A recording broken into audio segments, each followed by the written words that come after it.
are live.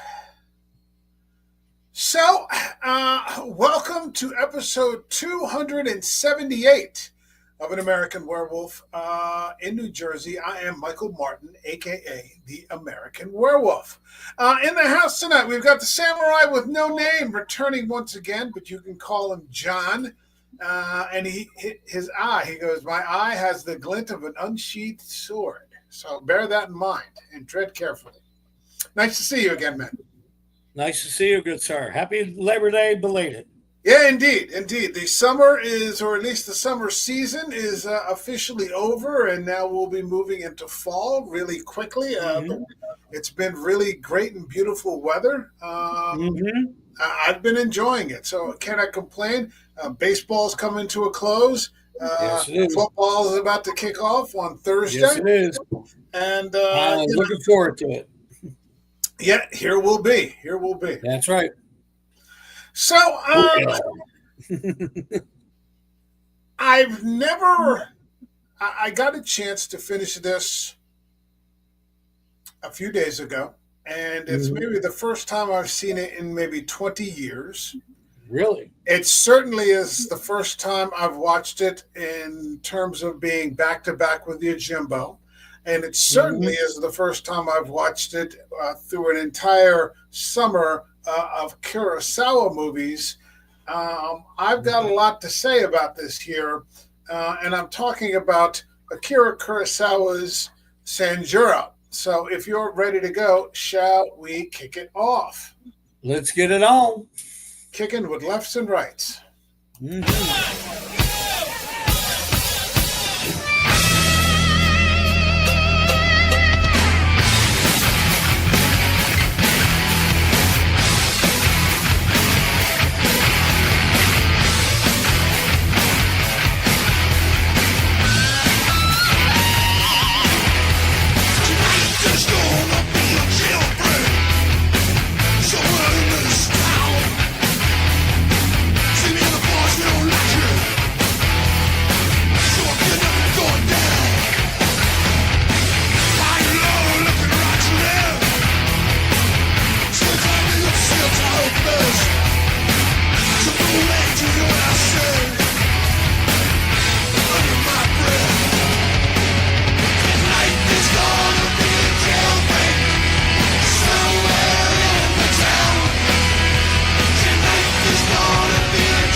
I love the subtle intro, Michael. Thank you very much. So I think it would have been very easy for Kurosawa to remake the same film all over again. He had a very popular character in Mifune Sanjuro, which is the name that he sort of goes by. You know that he's making it up. He used it in the first one. And it probably would have been popular. But this guy came up with the idea to insert this character into a comedy, which I just think is fantastic. A huge shift in the tone, and yet somehow Mifune retaining who he is, playing the straight man now. Instead of one among many, now he's the only straight man in the entire film. It's very light. It's comedic. And there are characters in there. Usually, when you do something like this, you end up making your straight man an idiot because everyone else is just making fun of him. He succeeds in just completely kicking it through the goalposts. It's about a 90-minute movie, much shorter, and yet somehow maybe even more enjoyable than Yojimbo. At least that was my initial take. What did you think? I've always told people when I got to direct Shakespeare that even in a lot of his dramas and the very serious tragedies, there's always humor. And in this, I mean, there were some tough scenes in it and everything else, but the humor just came through and it was normal. It was very natural or organic, as they would say. Yeah. It wasn't like they were trying to make it funny, but just by the way they did some of the action, it came out hilarious. Yeah. It was like the Marx Brothers meet, samurai. Yeah. Yeah. You had this story of one corrupt official blaming the innocent official for corruption, accusing him of essentially of the crimes that he's committing. He's arrested.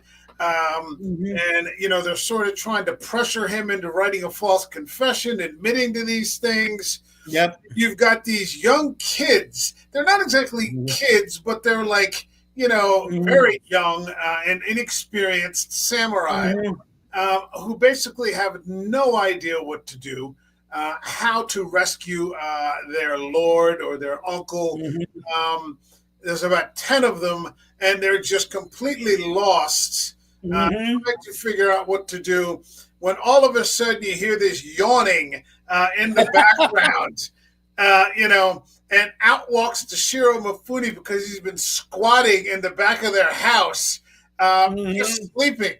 Like, what the hell are you guys doing? And like I was saying last week, he becomes like a mentor to them with this tough love kind of approach, where 1 second he's insulting him and whacking him with sticks, and the next second, he's like risking his life just to help them in their cause. Probably one of the best entrances I've seen, because I saw this after I saw The Dark Knight and Heath Ledger as the Joker. When he comes out of that room, I started laughing and almost cheered. Yeah, it was like, what? And it's perfect for that entrance and for him, and it was believable for that character. Yeah, but you're right. He took a caring to them right away. Yeah, like he's listening to their story, and I love that he addresses the fact that, like, the Chamberlain is the man who's been arrested, the superintendent is the man who says he's going to help, and he instantly figures this out. He's like, no, it sounds like the superintendent's really the bad guy here. He goes, let me guess, and I love that they put this in there. Let me guess, the Chamberlain's not really very good looking. To like have that bias that people have towards attractive people, you tend to be, treat them more favorably, this, that, and the other. And they're like, well, how did you, like, he's seen it, he knows right away, and he's seen the deal. He knows exactly what's happening here. And he's like, I think you guys have it all backwards. Yeah. To me, it was kind of just like, they weren't kids. They were just incredibly naive. Yeah. And in a good way. It wasn't like, they were completely fools, but they believed in, oh no, this is what happens. And here comes the worldly figure saying, here, let me give you a little knowledge right now. Let me explain this to you. Yeah, let me walk you through it. Yeah. It's amazing. It's funny because I saw that as I was watching this, I saw this video on X, and it's this woman, and it says, these women are the backbone of the New York City retail economy. And it's just some really beautiful woman with like huge boobs in a summer dress, just moving around New York. And like 1 minute, she's like, this is my day today. And she's doing hot yoga. And then she's all drinking lattes somewhere and taking selfies. And this guy, the retweet on it, it said, for 90% of the population, if they could live the life of a woman this beautiful for one single day, see how the world treats them, they would want to die as soon as they went back to their real life. These day-in-the-life videos approximate that. And that he picked up on these people like figuring that, their own uncle must be corrupt simply because he was, as he calls himself later in the movie, horse-faced. Yeah. It was just, exactly. I just thought that was great. Yeah. And I love that because they were like the ones, the true believers of, no, you get elected as this and you're the good person. And he's no. Yeah. No. That's really not the way. That's not the way it works. Yeah. Let me break the news to you. Yeah. I mean, and like, I guess because, he is a man of action, like he instantly puts his neck out on the line for these guys because the chamberlains, the superintendent's people are just kind of come to kill all of them too or arrest them. Right. And so he hides them like little ducks, like up under the floor. And I just thought that was just such a beautiful shot. Where they like stick their heads up and they just look like little children. Like they're not children. You can see from these are the people that Mifune is trying to help. They're young men, but they just look so innocent and naive. Like they don't know they're babes in the woods. When he popped open the floor and walks away, and then they pop up one by one by one by one. It's like the first one come. Okay, it's okay. It's okay. Come on. And I'm like, oh my God. And it was funny because you saw him right there and then when he turned around and went, and when he did the councilman's men that showed up, he was like, you woke me up. Yeah. Don't make me angry. And just beats the hell out of him. Yeah. Yeah, like he's not even trying to kill them. Like he doesn't even pull the sword out of the sheath. He's just beating them with the case, and just sort of whacking the shit out of everybody. Mm-hmm. And then when they leave, he's like, "Come on out." Yeah, you can come out now. It's a completely different tone. We talked about this, and you got into it last week. Where with Yojimbo, it starts off with that dog carrying the human hand. And you're just like, what the hell? And, this guy is telling his father to piss off. You don't know anything. I'm going to live my life the way I want to live it. He meets that guy in the end and he's like, go back to your father. Like, go eat porridge. Yeah. And live. But this is just completely different. And I just think it's fantastic. It's fantastic. He's like, he's the gruff character. I don't want to say has a heart of gold. But he genuinely cares. He will protect somebody who's innocent. Type deal. Hold on a second. We got a comment here. Hey, we got Eric. All right, from Hey Internet Eric here. He goes, good evening, gentlemen. Just stopping by and saying hello before I start my homework for tomorrow night. Oh, hope you're well. Yes, go and watch the Eric will be joining us tomorrow for Kurosawa's The Hidden Fortress. So, I'm looking forward to getting into that. That's called a plug for those of you who don't know. Yes. Plug in the show for tomorrow. So I'm definitely looking forward to getting into that. But wait, where were we? What were we just talking about? About him being the gruff character, but genuinely caring. Well, we talked about that last week. Like he definitely has a code.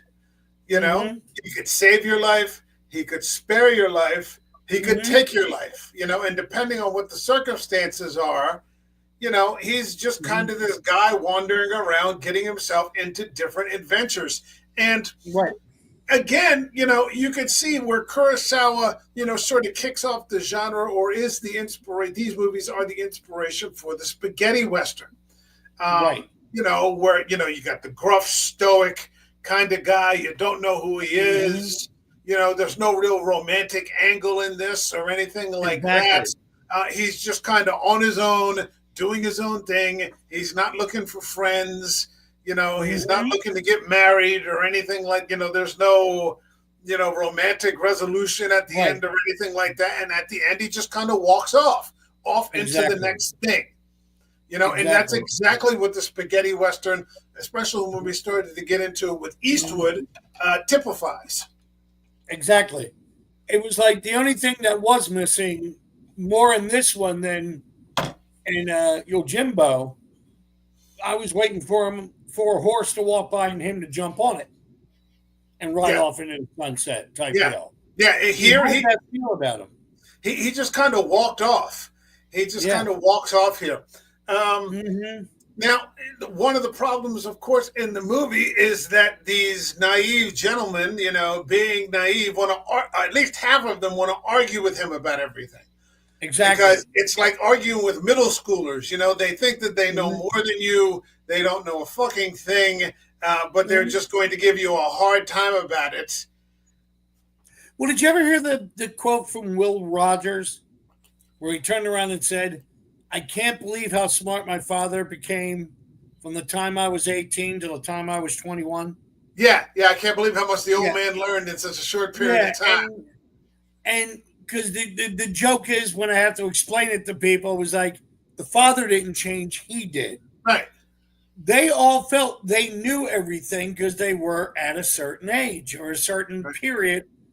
And this is what the books told them. This is what, and he just turned around and went, no, that's great. That's a lovely story. This is the reality. Yeah. This is what because it was amazing how he was second guessing everything. And he was pretty accurate. He did it in, Yojimbo. But in this one, he did it so much. I was like, wow, he's almost like Svengali here. Nostradamus. And the way that it's done is, they show it to you. They're not telling you; they just kind of show you. Like when you see the shot of them coming out of you just automatically know that they're kids. Right. And then there's the other shot where they go to spy, and then Mifune walks. And remember that scene where they move like a procession of ducks. Right. All following the mother duck. And I'm just like, that's just fucking genius cinematography. Yeah. Just this small scene that tells you everything you need to know right there without saying a fucking word. It's great. And weren't you waiting for him just to look at all of them and go, you silly bitches. Yeah. Go hide in the bushes. What the hell? He just turns around and he's like, this isn't going to work. Like, you guys, they're all following him like in a perfect line, like ducks following their mother. And it's a genius shot, telling you twice, probably inside of 10 minutes, like exactly where everybody stands. There's not a line of dialogue involved. There's just absolutely nothing. It's just these two shots that probably take no more than 20 seconds, and it lets you know everything right there. Probably the hardest thing to do in that whole shot, or those two shots, was not to laugh. Probably. Because I was waiting for him just to turn around. If there's any Kurosawa bloopers, I'll pay good money to see it, because that had to be, just the look that he gave him was like, oh, Jesus Christ. Yeah. And it worked, but it made his character endearing. Yes. As much as I liked him in the first movie, the sequel, I really started liking him more. Yeah. And I think it's because I was so used to him and got used to him in the first one. To see him pick up, it's kind of like, it's like Clint Eastwood with a dog. Whenever he did like the Dirty Harry movies, oh, great. Hey, nice dog. You want him? Yeah. I was waiting for him to say that. Hey, nice kids. You want them? Yeah. Please go right ahead. And he shows like for a guy who's not afraid to kill you. He shows amazing patience with them. Like the guy's arguing with him, and he goes, "Don't you ever say yes once in a while?" Like whatever Mifune says, he's got to say the opposite. So it really is like talking to a middle schooler. And Mifune's reaction, until things start to get really heavy and lives are on the line, it's like, don't you ever just say yes once in a while? Exactly. Don't you ever just want to agree one time just for for argument's sake? Exactly. What did you think of the Chamberlain's wife and daughter? I honestly thought that they were the best character for me personally. I thought that they were the best characters in the movie. Mm-hmm. They were my favorites. Let's put it that way. Outside of the Ronin, I think they were too. I love the fact that the mother was being played wise. She was more insightful than anybody, and he knew it. He caught it. He was like, I can't snow her. I can't do my usual charm and trick. She was right on the money. I thought that they were great. They had this. Like you could tell, Mifune was kind of put off by them. Right. He didn't know quite how to act in that kind of company because they're very classy. They're very formal.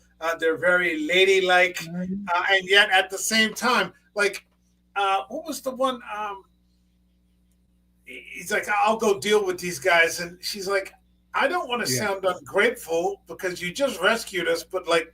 Killing people is a bad habit. Yeah, I love that. Yeah, he's just like, okay, look, I got it. Just right. Well, that's where the line is. That's where the line came from Under My Name. She looked at him and said, "You have a glint." Yeah, and he's like, "What? You have a glint like an unsheathed sword, and that's not good. A sword should be sheathed sometime." Yeah. And I love that because the look that hit his face. He wasn't expecting that, and I'm sorry, I keep forgetting his name, the actor, Toshiro Mifune. Mifune. I don't know why I keep thinking Mifune, and I'm like, no, that's not it. That doesn't sound right. Mifune has that wonderful way of actually saying more with a look, than any bit of dialogue can do. I mean, it's ironic that he gets compared to Eastwood with the spaghetti westerns. Because Eastwood can do the same thing. That look when she said that to him, he was kind of startled, but then you realized he was saying, and she's right. Yeah. He was, without saying a word. Yeah. She keeps offering like the non-violent alternative, and it ends up saving a bunch of lives. Like at one point, I think he plans to like set the whole temple on fire. Mm-hmm. She's like, no, they're like, that's too much. She gives like the other alternative, like of what he could do, like do something else or, this, that, or the other. She's like, no, but it's just the way that she does it. It's so calm. Yeah. Like she was the yin to his yang. She never loses her poise. The daughter is kind of the same way. Yeah. You can see her becoming that way and working with the leader of the younger group. Yeah. They got older. That I'm not in, like I said, I'm not into sequels, but if Kurosawa did something with those 9 getting older, that would have been cool. I would have liked to see that because they got out, they graduated and got out of school, and now there's 9 of them. With those 2 women, I don't know if you knew this. In today's society, Kurosawa gets a lot of heat for being a misogynist. He gets accused of misogyny. The women that he portrays are sometimes quite, evil. It's not always a flattering interpretation. I didn't think that he was a misogynist, though. I just think that sometimes women are fucking evil. But this portrayal here offset a lot of that, or does offset a lot of that. Like if you had watched. You weren't, like I said, you weren't here for when we did Rand, were you? No, I wasn't here for Rand. And the lady Kaede, and she was just evil she was evil, but once you kind of understood her perspective, you're like, oh, I kind of see why she did what she did. Again, going back to Shakespeare, some of the more evil characters in Shakespeare's tragedies were the women. You had Lady Macbeth, you had King Lear's daughters. There's one scene with one daughter puts the heel of her boots into one guy's both of his eye sockets because he saw too much.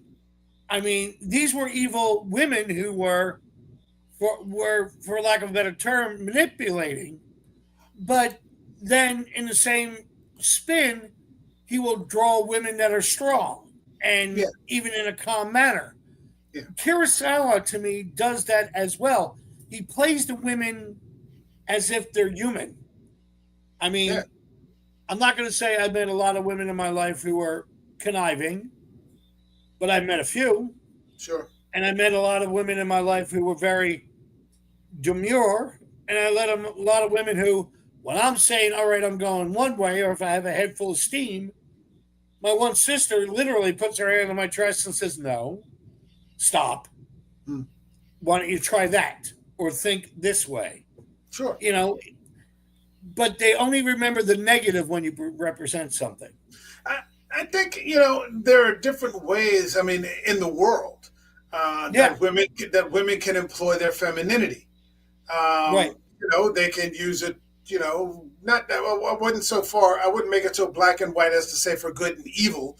But they can use it to maneuver in different ways, and sometimes it's quite manipulative, and sometimes, you know, depending on what you're seeing on your social media timeline, it's quite awful, you know, and that's a fact as well. These characters, unlike some of the others that we've seen, I like when we saw Yojimbo, and the one mob boss's wife is like trafficking all those women. Yeah, you know. I'm sorry. When the whole place is burning down, she's still beating the woman to get the money. Yeah. Before they leave. Yeah. And save their lives. You know? Yeah. Yeah. Before you leave, give up that last fucking coin. Yeah. That's it. And one of the things I liked about the older woman, when she wouldn't climb the wall, and he drops on his knees and says, "Go ahead, go ahead." Yeah. The first thing she said was, "I'm sorry." Yeah. Yeah. And he steps on his back to climb up. And he's like, I love that because she was serious. I'm really sorry. You know, and you just turn and go, ugh. They were the perfect foils for the Sanjuro character. They were the perfect foils for him. I mean, like I said, he just made a completely different movie with the same character. And it's a hit.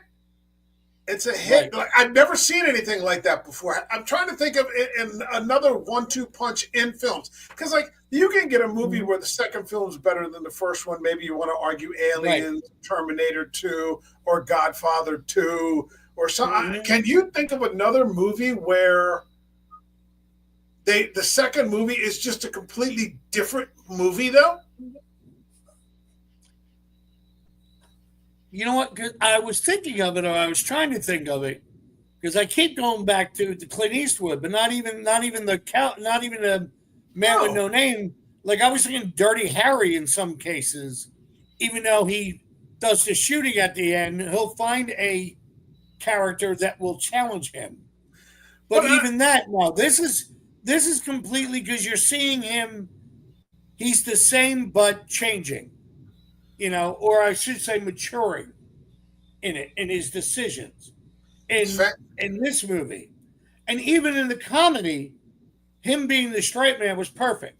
Oh yeah. Like if he all of a sudden got silly, I'd be mad. Yeah, or if they had made him look bad. Yeah, exactly. That's what happens to the straight man most of the time in comedies. You know, he gets made a fool out of, and it never happens here. There, not at all. No. He's still ahead of them.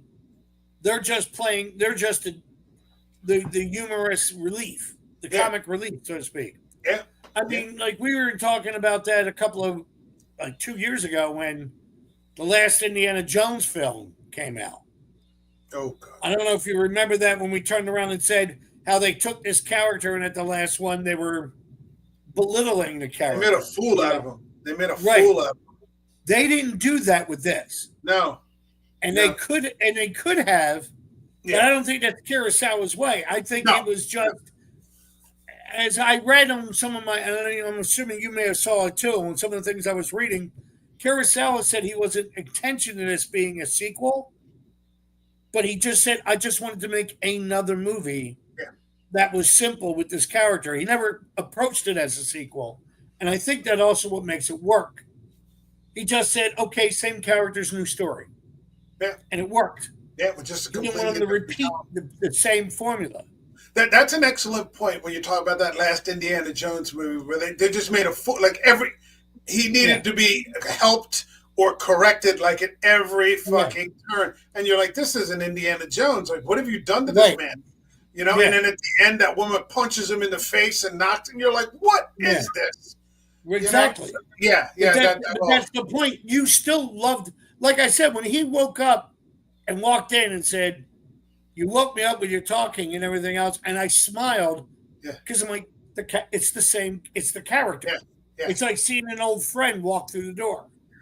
You know? One of the other characters I loved here was the guy that they kidnapped, who ends up sort of becoming like an ally. Like, he's just, you know, when they come back from that one adventure and the lady lets him go, they're like, what the hell are you doing out here? He's like eating. And she's like, the lady heard me sneeze. she cut me loose. And he's like wearing his best kimono. He's like, he's wearing my best kimono. And he's helping them. Yeah. At one point in time. Yeah. And then later on, when they all celebrate and start dancing, he's like, oh, yeah. And he goes back into the closet. Yeah, that's like one of the greatest, that's one of the best scenes in the whole movie. They're all celebrating, and then he's like, oh. Yeah, sorry. I'm on the other side. Sorry. But I mean, I started to like him because it was like, as he said, I started listening to you and thinking about my life. Yeah. And he realized he's the bad guy. You know? Yeah, he said, you know, what I was told turned out not to be true. You know, I talked to the lady and I heard you guys talking. He goes, nothing I was told was correct. You know, so, you know, it's just... and it worked. I was like, I really started to like him. Yeah, you know, he's one of my favorite characters. Yeah. And again, all these changes that happen, I mean, I used the term before, it was organic. It didn't feel fake, or it didn't feel... the story made them change or made them do their actions or reactions. It wasn't like... I never felt anything was forced. No. That's what I really liked about that. It had a great pace. You know, there wasn't anything that lingered. If it did get serious, it got broken up with some really lighthearted comedy that like made you laugh out loud. Yeah. Like I said, I've never watched this back to back. Excuse me, with Yojimbo. I certainly have never watched it over the span of, you know, an entire summer of these films. And you realize, of course, that by the time 1962 has gone around, we're not talking about the war anymore. You know, we're making movies now. We're having fun. You know, it's time to get back on the horse. You know, we're having a good time here. I got my go-to guy, Mifune, here. And there was a lot more tradition to it. You know, there was a lot more tradition, you know, that whole culture. Yeah. Even with the naive and the humor, there's just some of the way he was acting and the other people were responding. And I'm like, you know, this was I couldn't get over how much I liked it. I really was. I was expecting to like it. I fell in love with it by the end. They've gotten over that feeling of self-loathing. Yeah. You know, that's done with. You know, the war has been over with now for 17 years. You know, we want to celebrate our heritage and the good parts of it. And there are many good parts of it. There's plenty of heroism in Japan. You know, we can pick our heads up. And I mean, you've got one of the best filmmakers of all time just out there hitting it out of the park. And you had the baddest man in the land. Yeah. In a comedy. The original Man with No Name. And like you realize, Eastwood later on maybe was making movies like that when he was doing like Two Mules for Sister Sarah, when he was doing like with Shirley MacLaine, you know, and these sorts of things. So he was playing like that same. He always, because Eastwood always plays Clint Eastwood. You know, he does, right. And he plays him well. Yeah, and he plays him extremely well. But you could see later in the late 60s, early 70s, he was starting to roll a little bit into comedy. You know, you're getting the Every Which Way But Loose, you know, kind of stuff coming along. But you see what sets the tone for these things, man. Yeah. And like, it's like Mifune is the precursor to Eastwood. Yeah. Oh, yeah. I agree. I think he's more, I would love to see one more movie with this character because he's to me becoming the epitome of the badass. Yeah. Type deal. He's the anti-hero. I was surprised, and I could kick myself for waiting this long to see it. That's foolishness on my part because I always seen other movies, but I'm like, why did I skip over these movies? These two. I could shoot myself for that. Well, I mean, that we get around to it now, that's been good for me. Some of these Kurosawa movies, like Drunken Angel, like Ikiru, like High and Low, I'm seeing them for the first time myself. I saw the Seven Samurai, and I saw Yojimbo and Sanjuro, but, the samurai kind, but these other ones, I hadn't seen those before. Yeah. I remember the first 20 minutes, like we talked about, watching Drunken Angel, and it's like the Three Stooges. It's him and that doctor just slapping each other around, and you're like, what the hell is this? Yeah. And then it settles into what it's going to become, and you're like, oh, this is fantastic. Like, I saw Ron when it was in the movie theater. Okay, that was 85. And it was funny, when I was talking to somebody about it, one of the acting teachers at Stockton, they said, oh, you started off with the wrong one. And I looked at him, he said, no, it's a great movie, don't get me wrong, but there are so many other movies. If you go back and try to watch them and then go watch it again, you'll appreciate it more. And he was right. Yeah. When I started catching some of Kurosawa older movies, and then I got to Ron again, I was like, wow. I mean, I got more out of it. I could see what he was doing. Yeah, you can see the progression. Yeah. You can see the progression as he developed as a filmmaker, and then getting towards the end of it with, like you said, with Ron in 85. I mean, we started in 48 with Drunken Angel. So by the time you get to Ron, you're looking at almost 40 years later, and he's just, he's doing things that are just off the charts. You're like, holy shit, like this guy's doing King Lear, in a samurai film, you're like, holy shit, like this is so bold. And he reminded me, like when I started seeing that and went back and then got back to Ron again, I started. He's John Huston. He's those he the way he tells a story. You start looking for it. You start and there's no risk aversion with this guy. Yeah, like imagine the chance he took between one movie in 61 that we covered last week and this movie. Yeah. Like this could have just fallen right on its face. That's right. And we were just talking about this today in the group chat. Producers are driving Hollywood today. It's not the filmmaker, right? And look what happens when you let the chef cook. Yeah, exactly. Look what happens when you let the chef cook. Just let the guy fucking cook. Get out of the kitchen. Yeah, exactly. Sit down. Let him bring the meal after you. Go set the table. He's taking care of the meal. Yeah, exactly. Exactly. Oh, but man. I see that with a lot of people of late.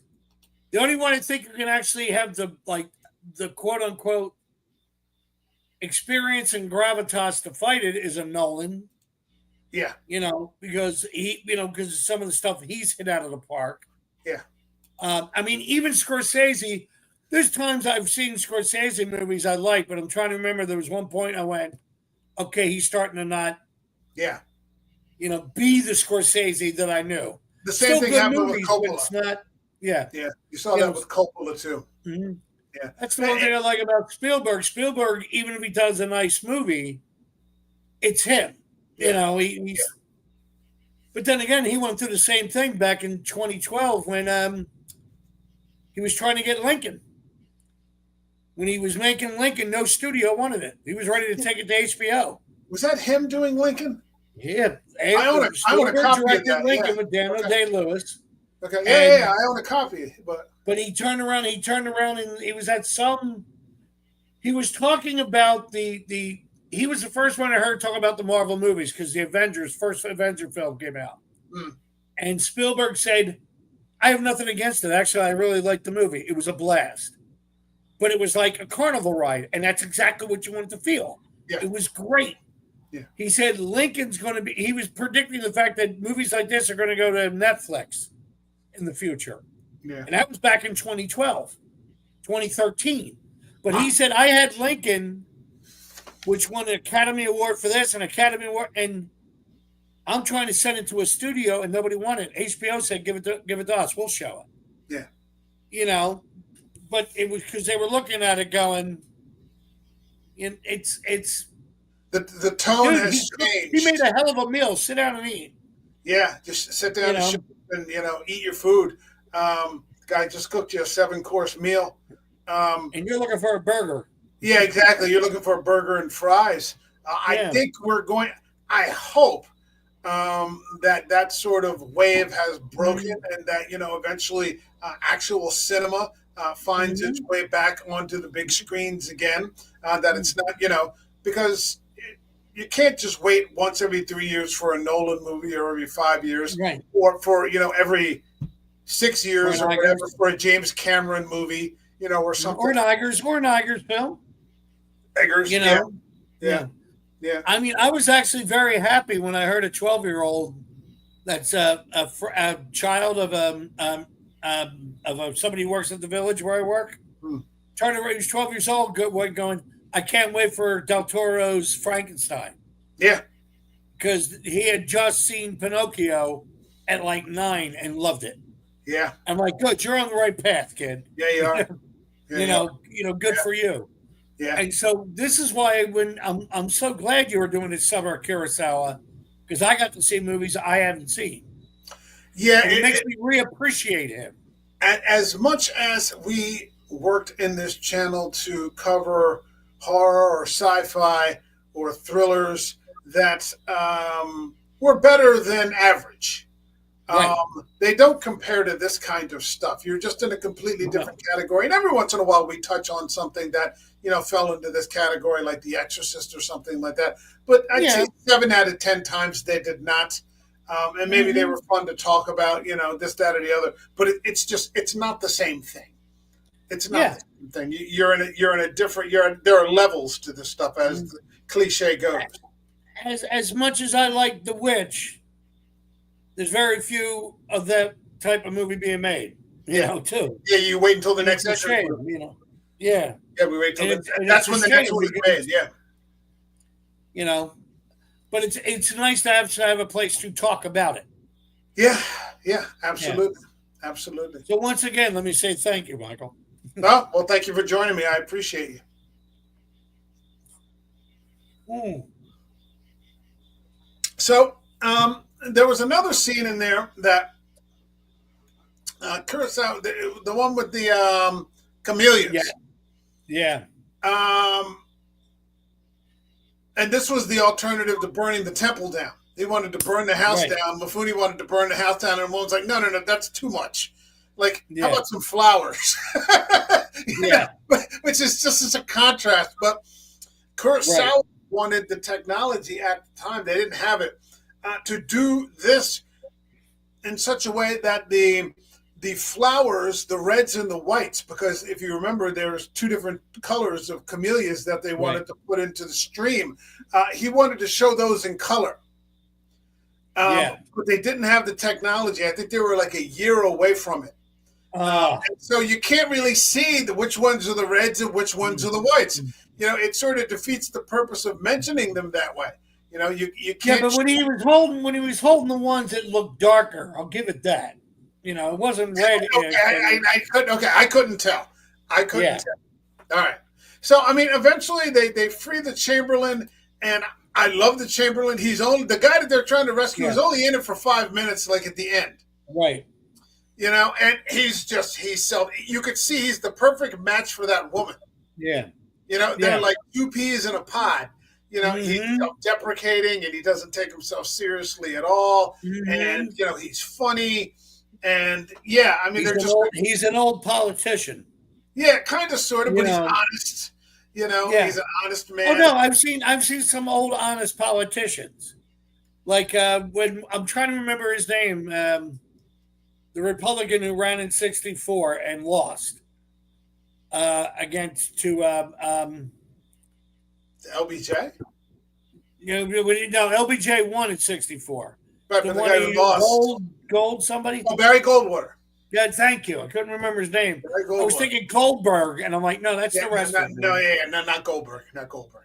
After he lost, I read quotes after he lost in '64, and he was funnier than hell because he was honest. It was kind of like, I'm never going to be president. What do I got to lose? And this guy reminded me of that person when he got to the point going, what are you going to do? Fire me? He's also glad that Mifune has left. He's like, I don't do well with those kind of guys. They kind of run you over. I'm just, I'm at this point in life where I'm not really, looking for a challenge, or anything like that. I'm glad that he's gone. And there's also, and I don't know if you knew this, there's the final scene where he has the duel with that guy at the end. And it produces the first of its kind, and it's called the geyser effect. Yeah. Because when the cut happens, the blood just like flows out like a river. Right. And I don't know if you caught this, but that was a mistake. That was a mistake. There was a special effects error where the bladder of blood just kind of ruptured and spilled out, and Kurosawa decided to keep it anyway. And it was funny because when it got to that moment in the movie, and I saw it, I said it had to be this way, because then, the Ronin went back to the path. Yeah. Leave me. He was going back to that life, like from the first movie. Yeah. To me, it had to be that way, because even when the kid yelled, "Yeah," and he went, "You don't know you really don't know what you're talking about," and walks away. Yeah. I loved that. I really did. And it was sad. It was the only time in the movie I actually genuinely felt sad, because I'm like, man, he's just going to be alone again. Yeah, because he's just like, that guy that I just killed was me. Yeah. Like, he was just, he could have ended. Yeah. He's like, I don't know what you're selling. He gets really angry with them. Like, this isn't funny. Like, that could have just as easily be me. Yeah. It's a new, to me, it was like, it's a new world and I'm not part of it, type thing. Yeah. That's his world with the blood and the whatever. Yeah. And I did. I felt really sad for him. That and the wait for the strike between the two of them. Whew. Very tense. Very tense. It got to the point that when the blood came, I flinched. Yeah. Well, and when I saw it again, I'm going, it was kind of, I don't want to say comic-ish, but, it didn't look realistic. But when the first time it came, I slapped my head. It's stunning. Like, it's stunning the first time you see it. And that set the tone for a lot of other directors. A lot of other directors have stolen that. Sam Raimi stole it for The Evil Dead. He said, Kurosawa and what he did in The Evil Dead, with the excess of blood and gore comes from that scene. Tarantino obviously got it for Kill Bill. Yeah. The Johnny Depp scene, Wes Craven stole it. And Johnny Depp's death in the original Nightmare on Elm Street, it's just blood flying. It's just all over the ceiling and this, that, and the other. Peter Jackson, when he did Dead Alive, that gore fest. Dude, the original Alien, when John Hurt. The blood starts spewing first and everything else. They did that twice. There's another scene where the alien kills one of the engineers, and its blood is spewing. And I was like, because when I saw that, I was like, oh, that's where this came from. Yeah. Yeah. I mean, this guy was just, and it was an accident. He established. Yeah, I know, by accident. Although you start to wonder at this point in his career, are there really any accidents? It's almost like he's just underdiscovered moments of brilliance. Yeah, I mean, there's just this flow happening, and things are happening, and you don't question it. You're just in that flow state, and things just aren't. We're just going to keep rolling. Because he looked at it and went, "Yeah, let's keep it." Yeah, I could work with that. Yeah, that's fine. He's the one that had to make the decision. Yeah. You know, see, that's the one I would love to hear what the producer said. Yeah, right. Right. You know, oh, you have to cut that. No, I'm not cutting it. Yeah, no, we're not cutting that. We're not. Although at this point, I think Kurosawa could have done pretty much anything he wanted. All right, yeah, pretty much. You know, he's probably the premier filmmaker in Japan at the time, or at least one of them. Yeah. So, I mean, the film ends. You know, I loved that at the end they all go back to being children again. They just bow like little children to him. You know, and because they're just like that's the real physicality that he shows. Like he's just like so much higher above them in terms of the skill set. And yeah, I mean, then he just kind of walks off, and that's it. Fantastic. And he did it. We didn't. I don't know if you mentioned this last week when we did Yojimbo, but the walk that he does, where he like takes his one shoulder and rolls it. I didn't know this because when I was doing research for this movie, somebody was talking about that Kurosawa told him that he was a wolf in Yojimbo. Okay. Everybody had and he said, find a movement like a wolf. And he said he saw a wolf move like that in the zoo, and that's why he does it. He said, and I went, and I was like, but it was like he did, and that's because I noticed in the beginning of the movie when he woke up, they woke him up. Right. He did the shoulder, and then he never did it again throughout the whole movie till the end. I liked that there was a scene where, you know, where most samurai are like stuck on honor, and he's just, you know, they're like, we don't know how to thank you. He's like, just give me some money. He's like, you know, I haven't eaten in a couple of days. I want to buy some sake and get some food and things and they just give him the whole bag, but he only takes out a couple. Like he takes out just he's like, this is enough. You know, like he could have just as easily grabbed the whole thing, and you wouldn't have thought any less of him because of it. Yeah, but he was like, no, this is it. It's all I need. Yeah, this is all I need to get. You know, this is exactly what I said I needed. This, you know, like I said, he has a code. Yeah. You know, fantastic character. Fantastic. Absolutely. I'm glad you said, hey, do you want to check this movie out? I'm like, sure. You know, because both of them were worth watching. Yeah. Absolutely. Fantastic. All right. Is there anything in this film, any scene or any part or segment of this film that you would like to discuss that we have not? No, we pretty much hit everything I wanted to cover, and it really got me to again talk about the movie. Yeah. Same here. And then, all right, that works. Works for me. All right, then. Let's get to the part in the scene where we rate the film. This channel has a rating system that goes to 0 to 5 up by halves. So 0, 0.5, 1, 1.5, all the way to 5. So 0, for example, would be I'd rather have bad gas for a week rather than watch this movie again, all the way to 5. Which is this is the journey, this is the destination, this is why I watch films in the first place. What would you give Akira Kurosawa's Sanjuro? You know what? I was debating it. I was like, I'll give it a 4 or 5. The more and more I talk about it, I'm going 5. Yeah. Only because even with the humor, which like took me off balance in the story, when it came to that moment at the end, and I'm like, oh, and life is not always funny. And it got me. This is a movie that if I saw it on a television somewhere, I'm sitting down and watching it, no matter, you know, where it's at. I'm picking it up. Yeah, and that's the funny thing is that you never really see these movies on, like, American television. Right. You know, this is not part of your cable. Yeah. Yeah, you kind of have to seek these things out.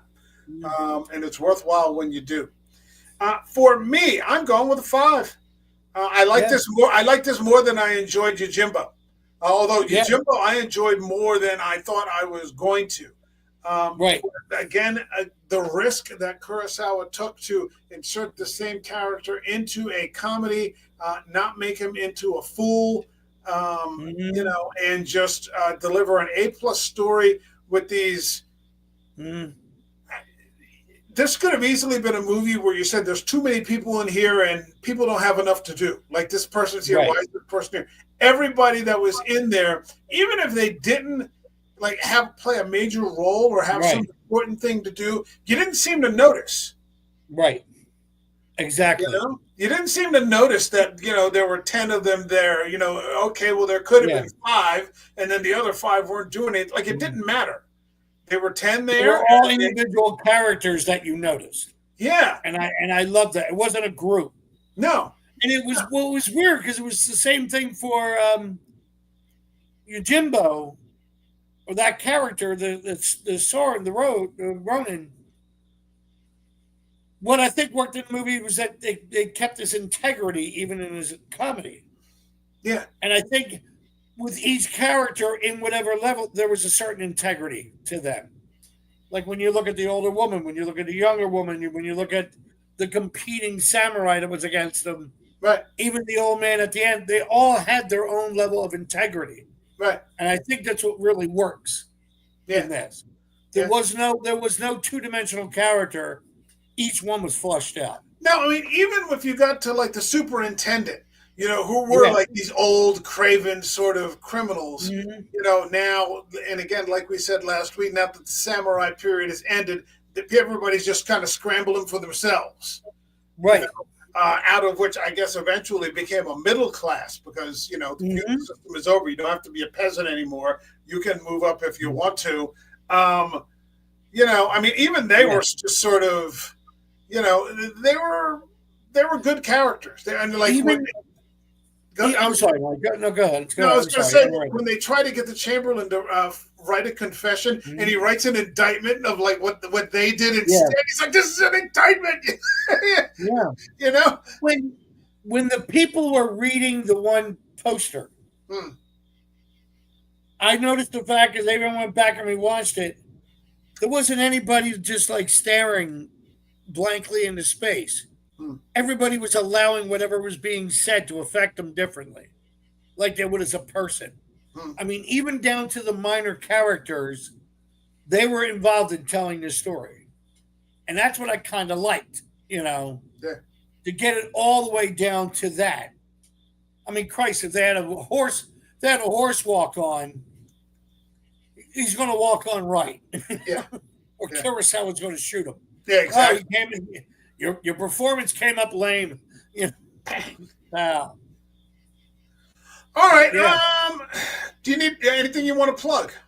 Actually, 2 things. One thing, remember last week I told about the of course person who's doing the end of the road theater? Yeah. I was going to try to make it down if it wasn't for Labor Day weekend. Well, the theater or the historic Cold Spring Village, one of the places where we has a small theater on the second floor of one of these older buildings. I actually staged some plays there over the years. Okay.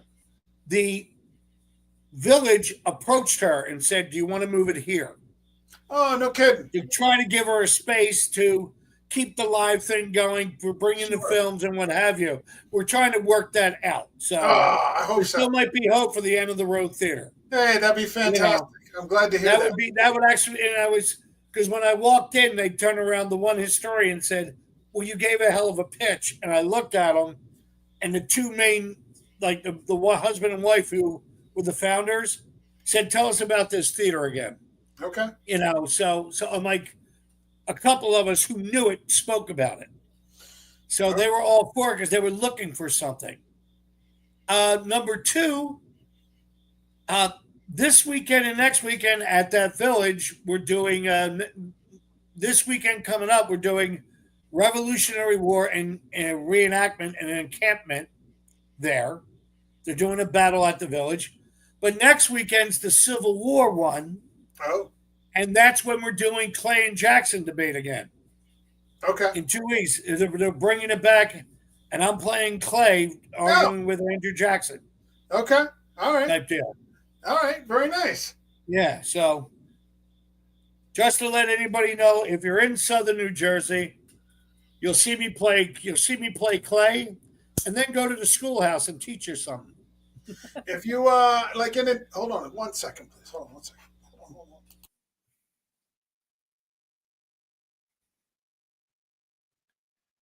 He left me alone. If in advance, I mean, you have some sort of flyer, give it to me. I'll send it to you. Okay. I will. I'll send it to you. I'll post it up here. Not a problem. You got it. All right. For this channel, go ahead. I'm sorry. I'm going to say, what about you? What are you doing? For this channel, tomorrow we will be here with Bill and Eric to cover the last of the Kurosawa movies post Labor Day, but not too far past Labor Day, when we're going to be talking about The Hidden Fortress, which is a strong template for what became Star Wars from Lucas. In fact, I'm watching it right now, Criterion Collection DVD, and one of the first special features on there is called Lucas on Kurosawa. So I'll have that feedback tomorrow with everybody else. You and I, at the very least, will be back next week. And it looks like we're going to get into a little bit of noir. Absolutely. One of the all-time greats. I'm talking about Carol Reed's The Third Man with the great Orson Welles, which is available on Tubi. I should mention that this movie, there's some copies on YouTube, and I'll put them later on in the description. If people, people put them up there, so watch them. And they're good versions of it too. Yeah, they're good. They're good restored versions. So check them out. All right. My thanks to the samurai with no name, but you can call him John. And we will see you all tomorrow. We will be here in the next video. All right. Take care, everyone.